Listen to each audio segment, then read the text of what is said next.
The Rodcast with Rod Black, brought to you by North Star Bets. That's a win.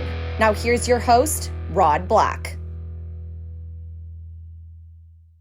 Well, hello there, everybody. Once again, Rod Black here, broadcaster, podcaster, Rodcaster. Welcome to today's episode, the podcast, the Rodcast that features big-time guests, big names, talking about big-time things. And when today's guest is mentioned, usually you talk about that.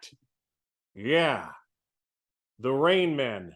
Back in 2015 and 2016 in Toronto, how can we forget the bat flip from Jose Bautista, the terrific rivalry with the Texas Rangers, and of course that lovable guy in the dugout, their manager, John Gibbons. You know the guy named Gibby? He always talk like that. And he's just a terrific guy. So happy to have Gibby with us today. Welcome, everyone, to the Rodcast. Well, breaking news. John Gibbons is with us and has become the new manager of the Twitter world. Welcome to the Rodcast. First of all, Gibby, great to see you as always. Welcome to social media. So tell me how you've taken to this Twitter stuff and IG. I know I'm still getting used to it. What about you? Hey, first off, I said, when I heard that name of your podcast, there's not a more perfect name right there. But, hey, I sold my soul, man, and went to social media. You know what happened? Rod, I would always kind of, I'm a little bit older now, obviously, but it's always kind of looked at it, my kids are doing it. It's kind of overwhelming. I'm thinking, I like a little more, I like a life where I can disappear. But I got somebody who's writing a book that's going to come out next spring, and then a podcast in the next few weeks. And they said, well, if you don't have a social media following, you got no shot, right? So I said, well, so I'm scrambling just to figure it all out. But that's how I got into this world. It wasn't like I was a midlife crisis. Yeah, but it has been a little. You've always been social. I've known you for so many years. Always terrific to talk to. Baseball, regardless. You were a great manager as always. I will tell you a little bit about this social media podcast thing. Podcasts are like buttholes. Everybody's got one. And they all stink. No, some are nicer than others. Some are nicer, and yours is going to be a good one too. But welcome to this one. There's so much I want to talk to you about. First of all, you're still scouting for the Atlanta Braves. I don't know if you have your other World Series ring with you right now. Congratulations on the ring. That's right. That's 2 rings for you, 86. And of course, last fall. And the sad thing, or I don't know if it's sad or it's just it's actually pretty nice. Right. I didn't do much to win either one of them, but I could flash them around like I was an integral part of both of them. Well, you could be like so many other players or coaches or managers, but you have been an integral part. You were an integral part of the Mets in 86, and you were an integral part of the Atlanta Braves as you are now. Are you going to get back into managing? I mean, there's some jobs out there. There's some interim jobs that are going to be available. Tell me by next spring that you might be managing again. Hey, Ron, I would love to say yes. That's been my dream since I left the Blue Jays in 18, right? And I did go on a couple of interviews, when they had the cheating scandal down in Houston. I went down to Houston and interviewed for that job after they let Hinch go. And then a couple weeks after that, and I thought I had a good shot. And then Dusty came in and they hired Dusty. It's been a smooth transition. It's done very, very well. Then a couple weeks after that, Boston called. They were under investigation also with Cora and, and I thought that went very well. And they said, well, if this comes up clean, there's no big deal, then we're just going to status quo and we're going to keep Renicky, our bench coach. If it gets ugly or there's something there, there's a good shot, you got a chance. But nothing to really develop it. Other than that, it's been kind of lean. But yeah, there's some jobs open. That's my dream. I can't say I'm disappointed that I haven't landed another job, but either way, I'm in good shape. But I do miss it, put it that way. Yeah, I know a lot of players miss you too. So it must be your clean living, because the teams that had kind of scandals around them reached out to you. Exactly. Maybe that was until they met me and they go, oh, this is just going to pile on here. Oh, because you never ever stole signals. I know that. No, I know, but if we had, we might actually won a couple World Series. We got close, but it's like And I thought to myself after all that, I go, were we missing something or what? Could you believe the depth of that at the time too? How deep that went and all this stuff that was coming out about telescopes and electronic devices. I mean, I don't know if it worked, if it happened, but I mean, what was your reaction during all of that? You know what? Rod, sign stealing's been a part of baseball forever, right? Mm-hmm. But it's in I've always felt, and most people feel, if you can steal a sign while you're on second base from the catcher or whatever, they need to do a better. Yeah, they need to do a better job of hiding the signs, right? Yeah. But now you start bringing cameras into the thing and beating on the drums, and I would look back. I go, we played a number of games in Houston. I'm thinking we did get walked off by Bregman one night in the ninth inning. Tapera was pitching. And I'm trying to think, did I hear a garbage can or a drum somewhere in there? Oh, really? I don't recall, obviously, but that was right. That would have been that year, But it was kind of smart when you think about it, though. The TVs are there; they're banging on a drum. I mean, yeah, it seemed so elementary. It seemed almost brilliant. Exactly, but they start bringing computers and all this technology into the game. You're just opening yourself up for. That's just the way it is. But what's even funnier, I thought, like the New York Yankees, right? And they had the Red Sox, and they both were investigated for different things. And Carlos Beltran, when he played for the Yankees, he was like he was known as he had all the answers, a great hitting guy, picking up signs, all that stuff. And he goes down to Houston, right? And that was in the middle, I guess, when they had that, they won the World Series. So, and the Yankees have been complaining since, right? About, well, the Red Sox beat us, blah, blah, blah, when they were stealing signs. I mean, the Astros. So next thing you know, the Yankees hired Beltran to do some of their TV games. I'm thinking, well, then quit bitching, man. Quit complaining. You hired the guy that went down and supposedly led the charge. It's like, come on. What goes around comes around, I guess. Yeah. How many times have you thought about or looked back? I mean, your two journeys with the Blue Jays, and let's not discount the fact that maybe 3 times could be a charm. You never know. But particularly the second journey, how many times have you looked back on 2015 and 2016 and realized how close this team was? Yeah, Rod, I often do, and I'm very proud of the guys. And when I first got there as a coach, and then my first go around as a manager, everybody would always say, hey, if you guys are in it at the end of the year and it's legit, I mean, this place will explode, and it goes back to when the 2 championships, and then they opened up the dome and all that.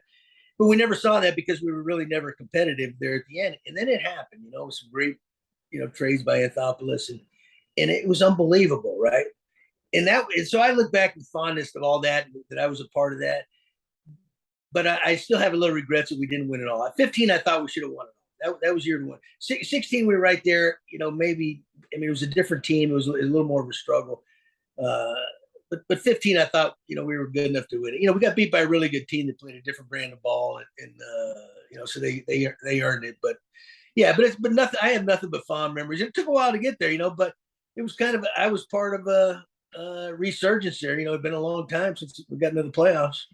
Yeah, think about that. How that series too kind of changed baseball somewhat. I mean, that bat flip at the time, that outraged opposition. Lifted a nation, became famous for Joey Bats. I'm not sure how you felt about it at the time, but now you look back, 7 years later, everybody's flipping their bat now, and they're doing it with flair. It's almost like it's almost like a contest to see who can have the best bat. Exactly. Yeah, and I'm gonna tell you, nobody celebrated the home run more than the Texas Rangers did back then. So to get on Jose about that, and what happened with Jose too. I mean, that's 23, 24 years of frustration for a country, all bottled up in that one swing, and then of course we go around the next year and they think, well, they're going to drill him, and eventually they did. But he knew that maybe that was coming. They still hate Rougned Odor here in Toronto. I mean, it doesn't matter who he plays for, he still gets booed. I think that the great irony might be if Rougned Odor actually plays for the Blue Jays someday, or if John Gibbons is the manager of the Texas Rangers. Hey, you know what? If a Blue Jays general manager ever signed Odor, they might as well pack their bags. They're going. I don't care if you think he can help or you know he can help. That would be a PR nightmare, and you're done. But your time here. I mean, I was broadcasting during the first time you took over. People forget you were a bullpen catcher. Came in, took over from Carlos Tosca. Had so much success with a really good young team. But of course, you'd lived in that division with the Yankees and the Red Sox, and they were doing great things. What about your first time with the Blue Jays, and what it was like, and probably how interesting, exciting, but maybe even a little unknowing, because you had not been a manager at the big league level before. Yeah, Rod, I tell you, it was a tremendous experience. I mean, it happened fast. I didn't expect it. I always wanted to manage in the major leagues once I got into coaching, but I really did. Realistically, I didn't think I ever had a chance.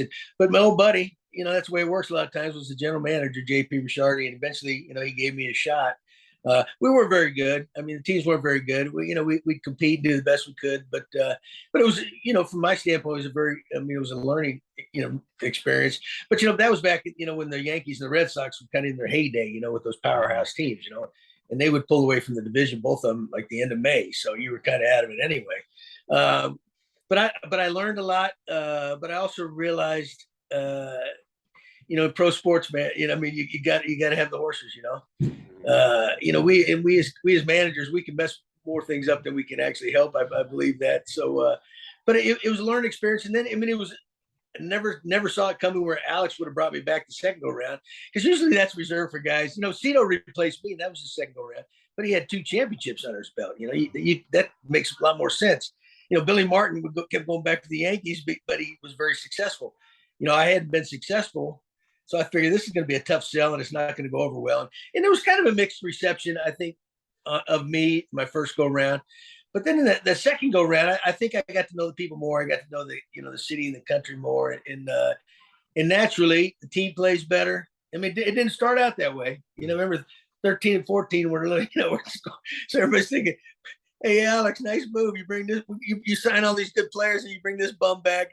But then, you know what? Finally, things just fell in place. Yeah. And then, and naturally, what happens, they'd associated me with, a successful team, and that does wonders. But I think people finally got to know me a little bit, and know that I was, in a lot of ways, I was one of them. I consider myself a straight shooter and no BS. So ask Shea Hillebrand and Ted Lilly that.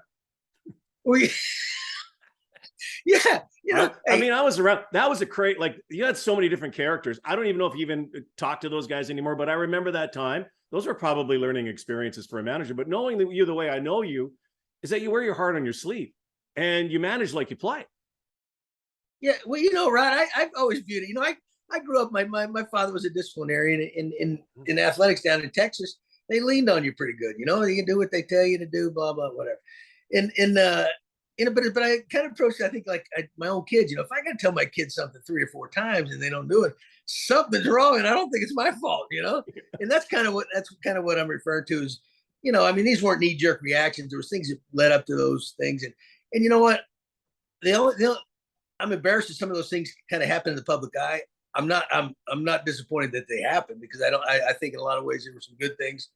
And, I don't think it affected us negatively at all, although it might have hurt my reputation somewhat, not that much. No, I don't think it did at all. And I think you probably gained a lot of respect from the other players on the team. And by the way, when you do tell your kids 3 or 4 times, if the brother or sister are watching and they see that discipline come on, they don't do it anymore. They don't do it anymore. That's my point. Like, everybody sees, hey, this guy's just nutty enough, man. I mean, he means business. Next time he says something, maybe I ought to try that, or he's going to embarrass me. I don't know. Oh, well, I mean, hey, what I think maybe a lot of people don't know about you is where it all started and how it all started, and your love of the game. And you actually have a terrific Canadian connection into one of the remote outposts of Canada. Tell us about how you started playing baseball here in the Great White North. Yeah, Rod. My father was in the U.S. Air Force, right? And one of his assignments, I was like 6, 7 years old, was up in Goose Bay, Labrador. Up there and on the East Coast. And I was very young. I remember a lot of cool things about it, but that's where I played my first Little League game. My dad signed me up for Little League, and I can remember well. He was taking me to tryouts one morning, and I was scared to death. And we get to the field, and I wouldn't get out of the car, and he's going, what? So finally he said, "The heck with this," That was my old man. All right, we went home. But luckily, one of the guys he worked with in his office was a coach on one of the teams, and he put me on the team. So now I'm on a team, right? And that was kind of the start of it all, my Little League career. And I was naturally, they throw you out in the right field and you pick daisies, and there's only like a month of summer up in Goose Bay anyway, and you're sitting there dodging the black flies and all that. But that was the start of it all. And then, as time went on, and I got a little bit older, and I fell in love with Major League Baseball. And then, in my high school career, my skills got better, and there was some attention towards me about possibly getting drafted and all that. That's when the fire took over, and it led to this point. And I've been to Goose Bay, and I've been up in that area. Have you seen the theatrical production Come From Away? No, but you've got to see it. Yeah. And that's right. That's where during 9/11 they diverted all the flights, right? I heard it was a wonderful show. Yeah, you got to see it, because it may even bring back memories of the people that were around at the time. Because one of the things, if you played Little League, probably up in that area, they were the nicest people. I mean, if you tag somebody, they'd probably say sorry. That's how we are in Canada. The Newfies, right? But I can remember I saw we used to go down to a place called Happy Valley. But my father bought a snowmobile, right? And I can remember when the snow, he'd take us out some of these old sand dunes around, and we'd ride the snowmobile. And but my first hockey game I ever saw, I mean, it was like a little club team. They were called the Falling Stars.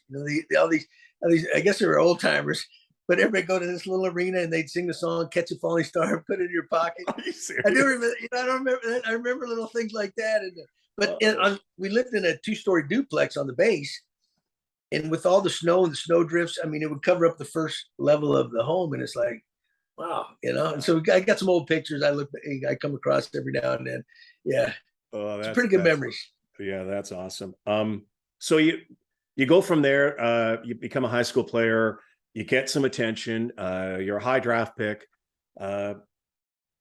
Take us through that journey during that time, what you were going through, different than it is now with slot values and all of the different rounds of drafting. And I still think it's a bit of probably a crapshoot drafting players at the time, but getting into becoming a major league player at the time is probably a lot different now than it was then. Well, Rod, you know what? Now that I'm doing a little scouting with Atlanta, I've come to realize, I kind of always thought I knew, but scouting players in the draft and amateur players, that's the hardest part of baseball. So much projection. Now it's a little more advanced with all the analytics and all that stuff, but it's still the tough part, because very few guys make it. And a lot of guys don't make it because they're not in the right circumstance, and they're with the right ball club. You got to have an opportunity, right? So anyway, I'm down there in Texas. In Texas, high school football is like hockey, and maybe not even that extreme. Friday Night Lights, man. Yeah, Friday Night Lights.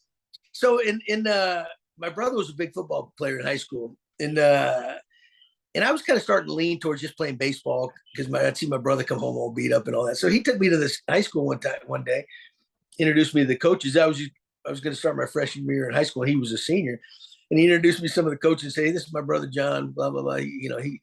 He's not going to play football like that." And a couple of the coaches, man, they lit into me. You said, "Hey, what are you going to go hang out PE, and all this and that?"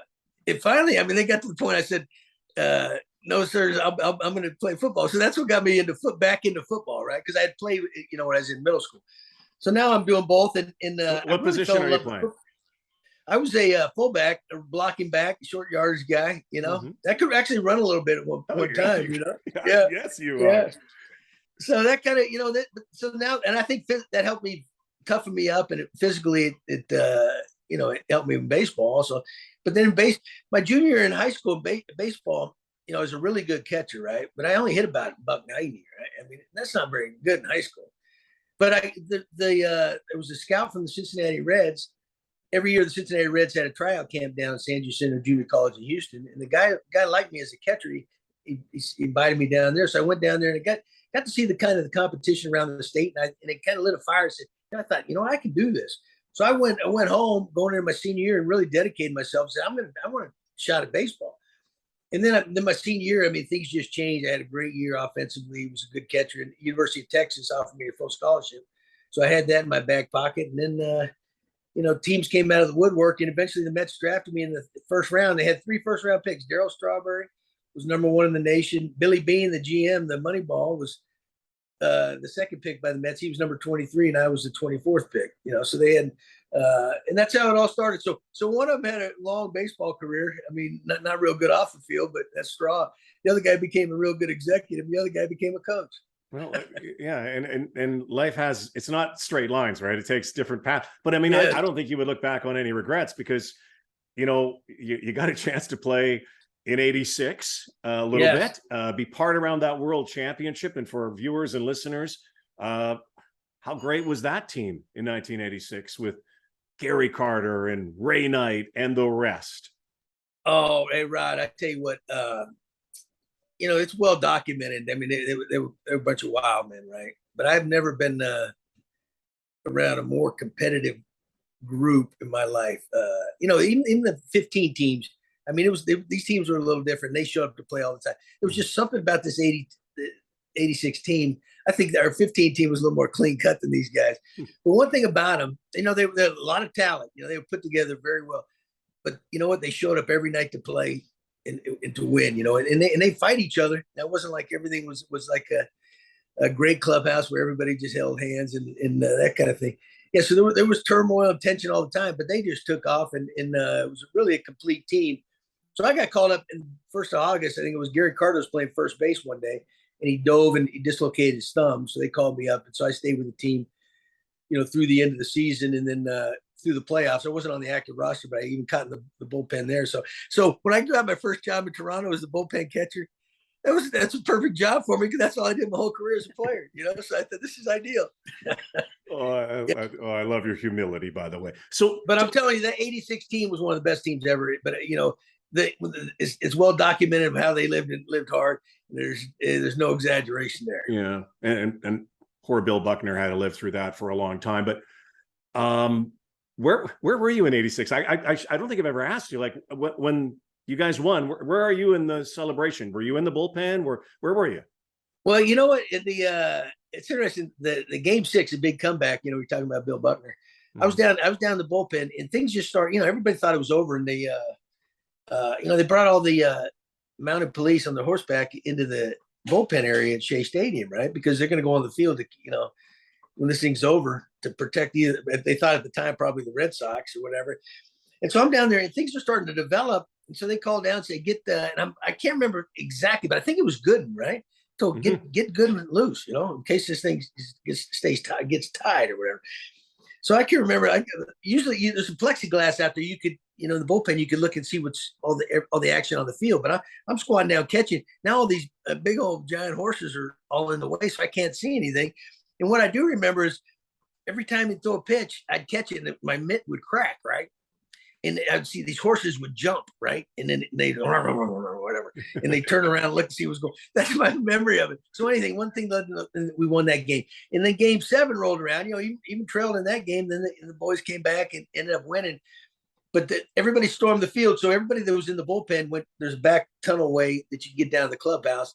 So I went down with all those guys to the clubhouse, and of course the other guys celebrated on the field, and then everything moved to the clubhouse. And I was kind of, I just kind of lay low, man, because like I said, a very small part of it, but I just kind of sat back and witnessed and enjoyed, drank some champagne, probably more than I earned, but what the heck.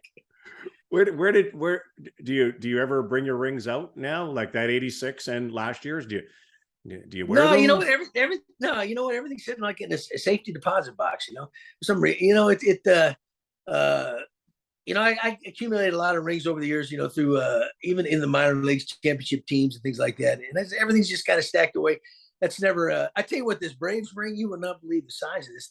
The Mets ring was kind of like just high school college ring. It's not very nice, but size wise. this Braves ring, I'm telling you what, you need shoulder surgery out of lugging this thing around. It's like, and you ain't, I mean, and you know what, you're opening up yourself for some trouble. You wear that thing around too often. But hey, how many players, managers, coaches, whatever, ever get a ring, period? Think about all the great players who've played this game through the years, Gibby, that never got a sniff of a championship, never got close to a championship.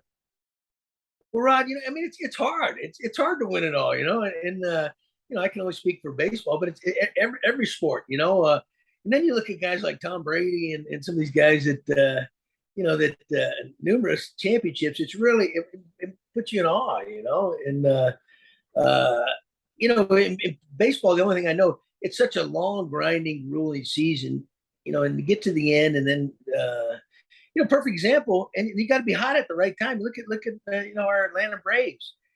They got hot. I mean, they're basically below 500, till the final couple months of the season. Then got hot and then ran right roughshod during the playoffs, and won it all. So I mean, you got to be a little lucky too. Things got to break your way. It's so competitive. It's hard to do. Do you keep on top of the Blue Jays? Do you watch them? Like, I'm sure when you were the manager twice, you had a tattoo of the Blue Jays somewhere. You got to get rid of that eventually. But I do think, and I don't want to put words in your mouth, but I think you may have left your heart in Toronto too. Hey, Ron, I'm a Blue Jay. You know what? They, when I left the Mets and came over to the Blue Jays, I was, I've always been a Mets. That was my original team as a player, and then I coached and cut my teeth in the minor leagues over there managing. But then, not necessarily a falling out, but it was time for a change. And then I ended up with Toronto.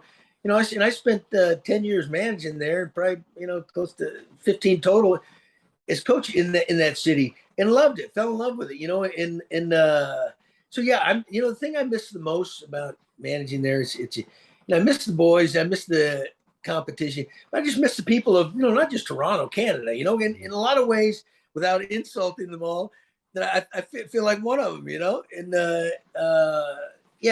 I do miss that. And, I got a chance to come back a couple of years ago, and visit with you and do a couple of banquets and, before COVID and all that hit. And people love you up here, man. Coast. And that's the thing. You just didn't manage for a city. Do you get a sense that you managed for an entire country? Yeah. It's such a, what, and I hope nobody takes that for granted, any players or coaches or front office, that work for the club, because it's a huge responsibility. You can capture a whole stinking country, and that's what we did in 15. But we go out to Seattle, or the fans, our Canadian fans would come down.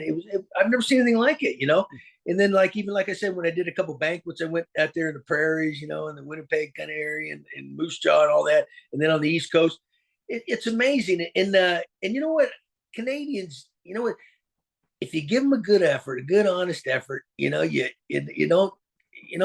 BS them to death, right? They like you, they love you. That's who they are. They don't like all the politicians, the smooth talk and all that crap. Yeah, I think, and that's kind of who I am, and I miss it. I miss the people. I miss walking around Toronto, during the summer, and doing a lot of things. Yeah, I definitely miss it. Like I said, the third time I don't think will be a charm, but I plan on getting back there. I told you I got this book coming out. I'm going to be up there next spring, and who knows? Hey, crap's going so bad in the U.S. I may move up there. You hear all these guys. You hear all these. Come on in. We'll take. Like, you hear all these. I mean, do you say A? Did you pick up our A? Do you still think about loonies and toonies? And I mean, you got to love a country that's national symbol is a beaver. I'm just saying. or isn't the marijuana leaf? Wasn't it there you go too. It's legal here. I don't know if you partake, but a red one. No, that's not. I'm a picker, a grinner, a lover, and a sinner. A joker could be a toker. You never exactly. know. And I love looking at the Queen, on that bill, the monetary bills, there at oh yeah, I miss it. Yeah, Rod, I don't, I still got a few loonies and toonies laying around too, He's use them in checkers or something now. Good for ball marks. I don't want to create any tampering thing. I know you're a scout, but do you think the Blue Jays have a legitimate shot as a team right now? The thing about them, they're very good, as we all know. Yes. And as we move into September and October, there's a definite chance they're a playoff team. But there are so many really good teams in baseball right now, including your Atlanta Braves. Yeah, Ron, they're in the toughest division in baseball. It remains that way, and it's a grueling season. You look at, there was 4 teams in that division had 90 wins last year, and they missed out. And figure that out. And they're going to be there this year. I think it's awesome that they added a couple more wild card teams. I think that makes it interesting. It's a great race going on now. But aside from that, they're just good. I mean, they got good young players. They got a good pitching staff, and you compete every day in that division. You come out on top and you're successful and you have a winning record. You're doing something right. So yeah, I would be shocked if they don't get in there. But you're right. You know what? I look at baseball now. Though, there's like a set or half of really good teams, and then the other half are stink, right? But the ones that are up top, are really, really good. You see so many streaks now, good big winning streaks. I don't recall ever seeing that many. And then you see so many bad losing streaks on the other end from the lesser teams, but I think the baseball is in a great spot. It's going to be a great finish in the postseason. What about and baseball still, it's still healing from work stoppages. And a lot of people are saying, that the game has to change a little bit. I'm old school. I think like you, I still think that, it doesn't have a clock, and that's the beauty of the game. But there are people that think it has to attract, in this social media age that you are now in, it has to be in 15-second bites. They're talking about, a pitch clock. I know I've seen it with my son in the minors right now, and it seems to be working. The games are like 2 hours long, but at the same time, I do think it affects the play. They're talking about bigger bags, all of these other things, taking away the shift. What would you do, John Gibbons, if you were commissioner, John Gibbons? What would you do, not to necessarily tinker with the game, but maybe add some improvements to the game of baseball?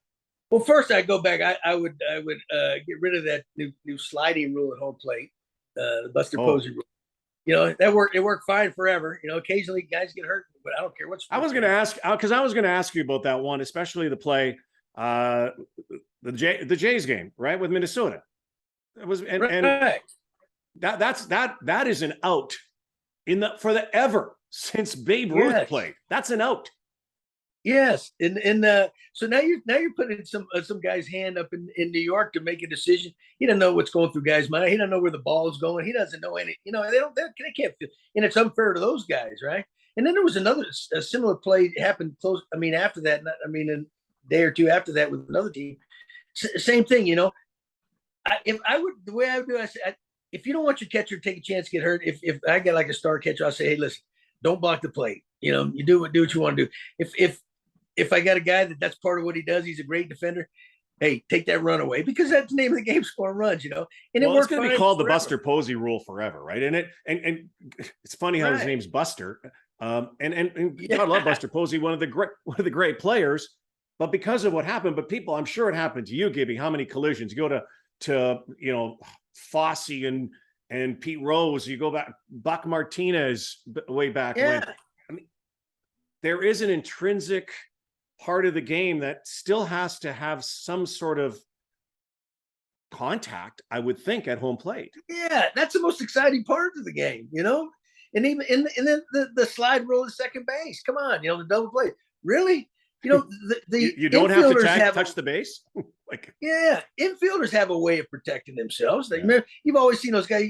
How many times you watch Tony Fernandez always threw from down near the ground, right?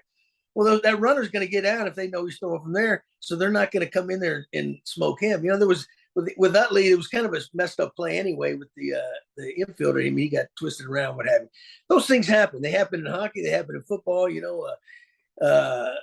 So that's part of it. I don't think it's that commonplace where you need to adjust the rule, because you know what? When somebody has to interpret what actually happened to make a call, that's going to determine the outcome of a major league game or that's different. We're not talking little league or something like that. These games matter.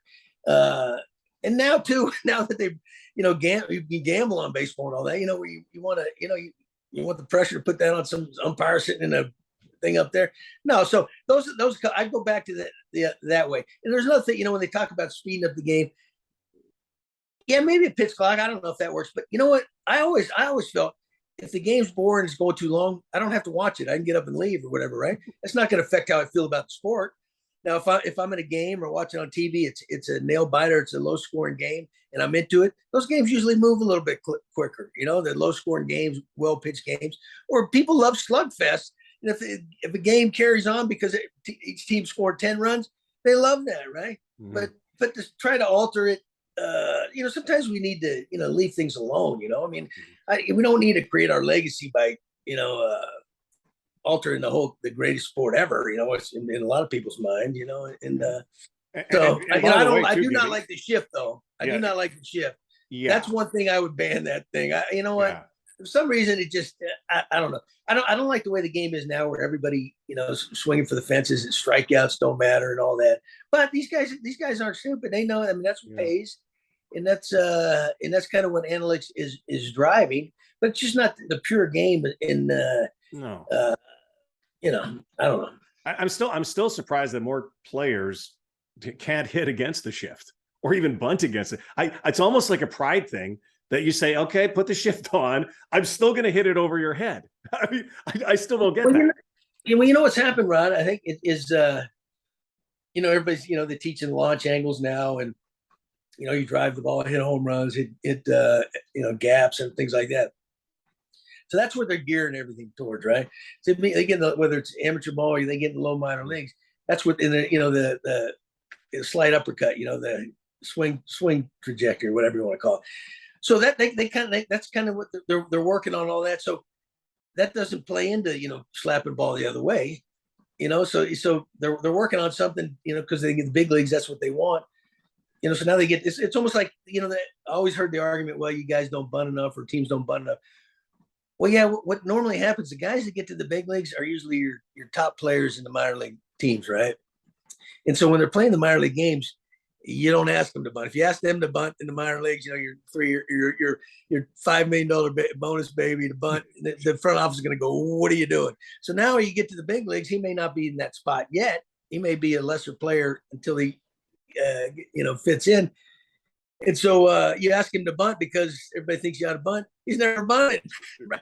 And I find it funny too. You play 162 games, and yeah, we talk about, the long games.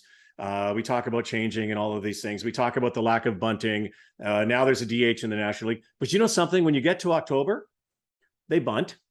You know what else? Nobody ever complains about the game of baseball being too long or whatever. When you get to play, to me, there is nothing like October, and I guess maybe you call it even into November baseball now. Right, exactly. And you know what? All the commercial, all the money that's generated through the sponsorship, that takes time too. Nobody complains about that now, do they? And you know what? There's one area, we've got when we started going reviewing plays or when they send it to New York, a close play or whatever. They say, well, you get like 30 seconds, 45 seconds, whatever it is to review it, decide whether you want to challenge it or not. Well, that's time. That's a lot of time. You look at the dugout, the manager's going, hey, wait a minute. Thank you. So it's like we talk out both sides of our mouth. Yeah. With certain things, it's like, come on, let's at least be. If we're really serious about something, let's be consistent.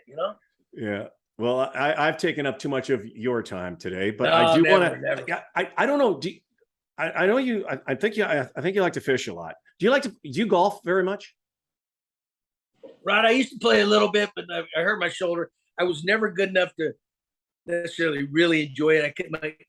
My swing wasn't consistent enough. And you know what? I'm not that patient a guy. Not like you. Yeah, well, listen. So I do want you to play a little thing with me, and you can go as long as you want or as short as you want. It's like they're short snappers. They're like quick questions. So I want you to play a quick 18 with me. Okay? Are you good with that? Is this a PGA or LIV? What is it? Good on you. There you go. Say, hey, Well, here's the first question. Would you join the Live Golf Tour if somebody asked you for that kind of money? I know what your answer is going to be. I know what mine would be. How could you not, man? Hell yeah. You know, I mean, we're all human. We're all, you know. All right. I mean, gosh. Okay, so here we go.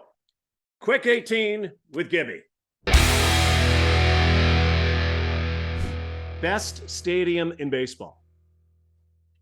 Seattle. Really? Wow. I mean, I think best overall.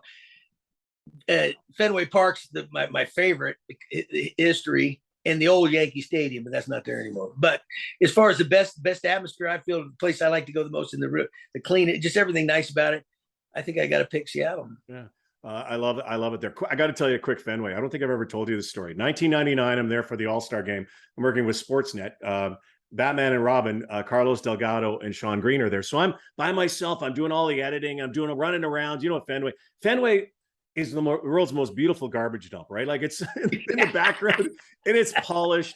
Anyway, I don't know if I've ever told you this. It's seriously one of the greatest baseball days of my life. So I get to run around with this camera and they were letting me go everywhere. I went behind the wall. You know how you do that. Yeah. Trevor Hoffman back there went behind the wall. It was a cool feature. I'm walking back out and Bruce Bochy's kids are playing at second base. They're having a little fungo game. So I'm actually playing with them. I got to hit a ball and I actually hit it over the monster from second base. I was at a ball, right? These kids are dissing me. So now I'm walking in the first base side, you know, underneath the stands. And I'll never forget this as long as I live. And I'm kind of sweating because I'm getting ready to do my broadcast that day. And there's a gentleman walking beside me and another man. And they're walking with me. And the guy says, well, great night for baseball. And this is the night of the All-Star game. I said, yeah, it sure is. So I'm walking, kind of talking, small talk. You know, I'm kind of want to get to my live hit. I walk out, the sun beams through, you know, on Fenway, how it comes in there, just on the shadows. Yes. It's Ted Williams. Oh, that was the Ted Williams celebration. Yes. One. And wow. Again, he came out, but he was walking. He came out and he was very lucid. But wow. He was, my God, he was so nice. I almost wanted to hug him. It was like I had my fan moment, Gibby. It was like, oh my God, that's Ted Williams. Yeah, how could you not, you know? I mean, it's like, yeah, that's it's like the first time I met John Gibbons. Anyway. Hey, but you know what, Rod? Those are the kind of things that happen in baseball. They don't happen to everybody, but I mean, that don't happen a lot. But there's just something unique about this sport that you know that you can bump into Ted Williams, you know, and poetry. Okay, and back to the questions. Worst stadium in baseball. Oh, it used to be Shea Stadium when I was there. Let's see, it's got to be the Trop. Although down there in Tampa, although I didn't mind playing there because it's like 70 degrees, it's perfect temperature. Nice. Now it is a house of horrors. Bad things exactly. Down there, but it, it's they're not forced to change it or keep it up because nobody goes. Your favorite song that you would play over and over, or maybe it's the last song that you want to hear when you're riding off into the sunset. What's your favorite song? Oh, that's easy. Because it's a Leonard Skinner Simple Man. Because that's me, Simple Man. I think that's my favorite. Your favorite movie? Favorite movie was John Wayne, The Green Berets. Really? Yeah. Wow. Yeah. I'll tell you, Pilgrim. I love John. Fighting soldiers from the sky. Look at you. You are such an old soul. I mean, I have a lot. And you're such a young guy. You know, for some reason, I remember watching it as a kid, and it's like it stuck with me. You know. Yeah, I love John Wayne movies when I was growing up. Okay, best. We've obviously gone through this pandemic, and we're all into binge shows, Netflix, whatever it might be. Crave. What was your favorite binge show, or your favorite binge show right now? Outlander. Oh yeah, did you see that one? Good. See, like my wife. You are. I don't even know what your middle name is. It should be John Wayne Gibbons. hey, Rod. We talked about earlier about when you see me, I'm usually on a couch. Well, I spend a lot, but usually there's a TV in front of that couch somewhere. Oh. I know who would play you if they do the John Gibbons miniseries or the movie on John Gibbons, which they could. Who plays you? I think it's funny. Lee Majors, but well, Brad Pitt was taken in Moneyball, right?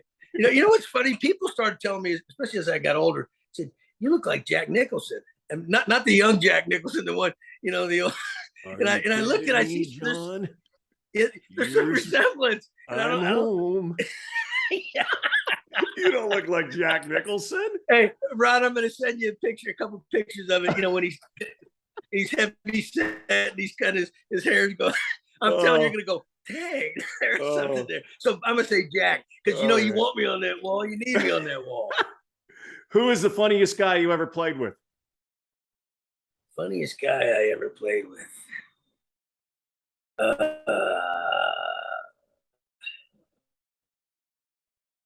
Yeah, that's a hard one. I mean, I gotta say, hey, Clint Hurdle, man. Clint Hurdle is a funny. He doesn't always probably come across that way. Clint Hurdle is a very, very funny guy. And there's his social media, by the way. He's got some good stuff up there. Does he? Okay. Yeah. He's a very thoughtful guy, funny guy. Yes. Who is the toughest guy you ever played with, or even managed? The toughest guy. The toughest guy's got to be Russell Martin that I managed, right? He brought that to our team. When we signed him, and it made a big, big difference. Toughest guy I ever played with. Probably a guy like Wally Backman type, even Lenny Dykstra. Oh yeah, nails. Yeah, there's his name. But that team was loaded with tough guys. They played. Nowadays they schedule days off and all that. You would no way. It was like a badge of honor to play 162 games. You couldn't. Yeah. Most guys couldn't do it, but it's like, a scheduled day off. Really? I mean, are we running a marathon today or something? No, come on. It would have been. It was insulting. It's a sport. Your sports hero growing up? I was a Johnny Bench guy. Hence the number 5. Yeah. Did you? Was Bench still playing when you started playing? Yeah, he was. Yeah, he was in Cincinnati. Yep. Yeah. So you obviously got a chance to play against. What was it? You had to have a meeting with Johnny. When was your first meeting with Johnny Bench? What was that like? Well, no, I met him, but I never got a chance to talk to him. But because when I'm in '84 with the Mets, he was kind of the tail end then, right? Mm-hmm. Or I did meet him or maybe when did he retire? Because he had a restaurant down there in Cincinnati. Yeah. And that's where I met him. He had I don't know if it was like a rib place or something like that. Mm-hmm. But that's where I met him. But growing up, he was the best in the game then, and so and I wanted to be a catcher. So Cincinnati was kind of always my team because he was on it. And the Red Sox, because my family's all from Boston, right? And so, that's kind of, and so when they hooked up in the 75 World Series, it's like, I don't know what to do here. Carlton Fisk, Johnny Bench. Yes. Yeah, those Reds were great. Did you have a superstition or a ritual as a coach or a manager? No. Or as a player? No, just kind of the normal ones. I mean, and I don't even know if I always did it, but when you get on a nice little roll, I don't care what it is, you naturally think about, well, what did I do yesterday? And it's not like I didn't wash things, or I would, of course I'd try to, maybe I put these on the same way, but I wasn't obsessive with it, but it did enter my mind. I will tell you that. Oh yeah. Food that John Gibbons cannot live without. Well, I'm a Mexican food guy. Yeah. Oh yeah.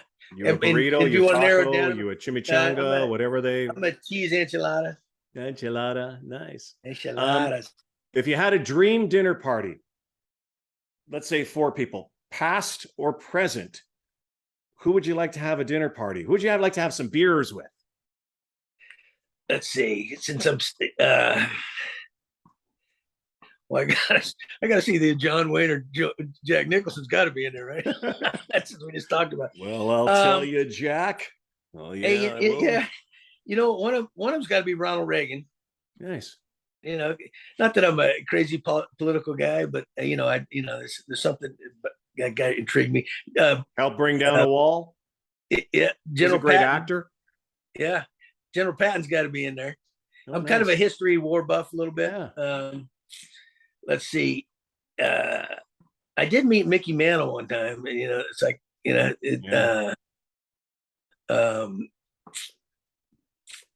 see. I got to throw Billy Martin in there. He was kind of my favorite manager. You know. Well, he could be even more. Didn't he come back 3 times too? See, you can come back 3 Right. times. And you know, when you said have a beer with, I figured he might have a couple beers. Well, you guys have some things in common. You know, you can talk about some players that they got under your skin, got under him. Does that mean he must like Mexican food, or what? Is that what you mean? That's about all we have in common. Only a couple more. Best Christmas gift you ever got? Best Christmas gift. Gosh. Best Christmas gift.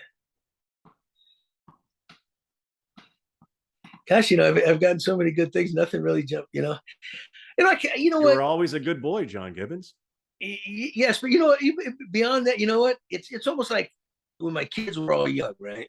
And they would get together, and they, of course, they didn't pay for it. Their mother would pay for it and give it to me. Just receiving some of them, 3 kiddos, when they don't, they don't know what's going on, and they jump all over you. I can't really say what it was, but just the feeling there, it's kind of like we get older now too, because I remember my old man would say, "Hey, give me some socks or underwear. I never get enough of that. I don't need anything else or something." Do you have a Halloween costume that you remember as a kid? Halloween costume? Yeah, the best one you ever wore, or something that you just sparked. Oh, I went as. Yeah, I think I always like to be a pirate. I do remember that. And that there was a few times I was a pirate. I don't know because it was simple, easy to do, or what. But you should have been a Pittsburgh Pirate. Pittsburgh Pirate. That's right. I did interview for their job one time before Hurdle got it. What is a romantic night out like with your wife? What is the dream night out with your wife? Mexican food and a margarita, and then my wife is big into photography, right? It's now we'll just kind of go sit down on the back porch, and whether she'll shoot something in the sky or something, is the sun's going down or something. That's kind of it, Yeah. When I was a little bit younger, it might be, would have been, maybe going out country dancing or something, or nice.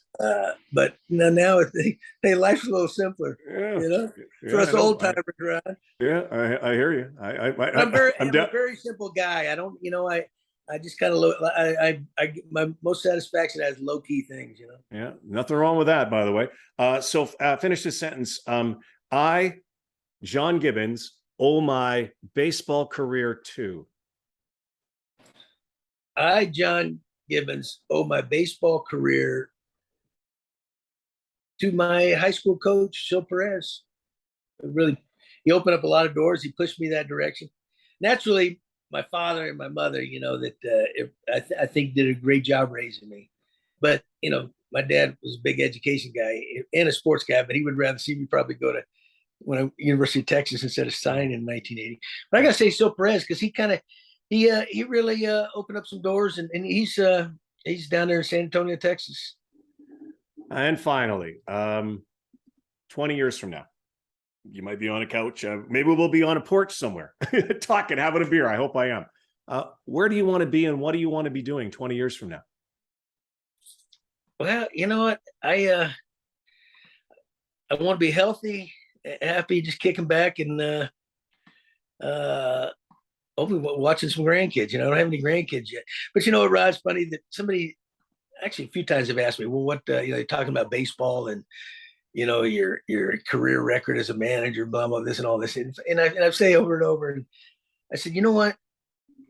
Yeah, I'm proud of what's happened in baseball and things like that, and in my managerial career, what have you. But hopefully my life's a little more important than that, because I guarantee you one thing, on my tombstone, it's not going to list my win-loss record. And if it does, shame on me. If that's the biggest impact I've had, shame on me, So anyway. Well, that's why we all love you. That's why I love you, man. You call yourself a simple man, but you're much more than that. You're a humble guy. And one thing I do miss is watching you manage. And I really do think that you're going to be back there in a dugout again. And I know you're liking the scouting, you're liking being in baseball, but I know you love managing. Oh yeah. No, I do like it. You're a leader. You're a leader.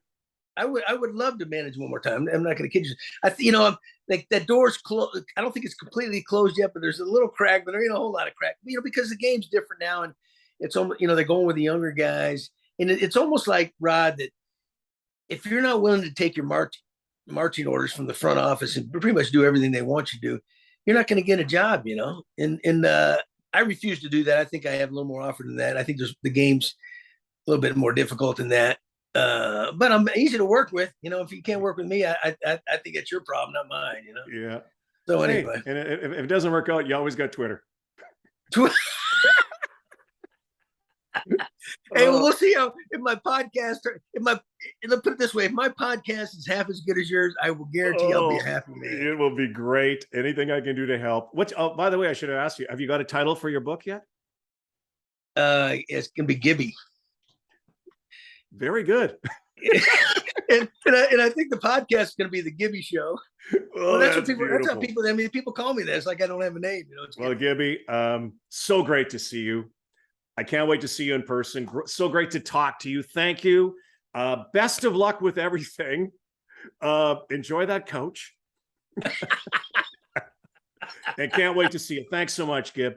Hey, Rod, man, I miss you, pal. Hey, you're one of the good ones, brother. And you know what? Hey, it's an honor to be on your show. I'll get you on mine when it rolls around. And but I'm a big fan, pal. As I am with you. And you have 35 million of them up here in Canada. Make sure you come back.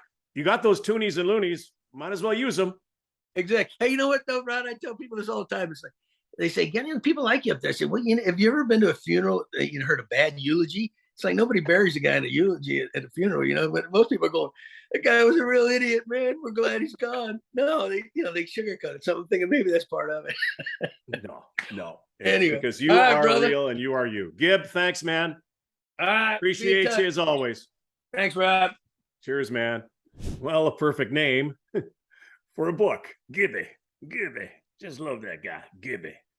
He's kind of like, he's a dude. He's like the Big Lebowski of baseball managers. But one thing about him is his heart is always in the right place. He is a guy that after you have a conversation with him, you get a chance to know him, you'd understand that you'd want him leading your team, or you'd want to play for him. You'd want to run through a wall for him. And so many players did. Do not discount the possibility that John Gibbons will be back in a dugout.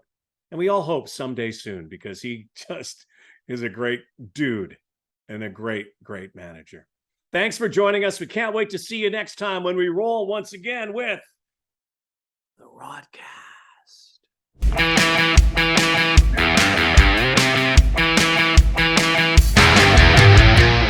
The Rodcast with Rod Black, brought to you by North Star Bets.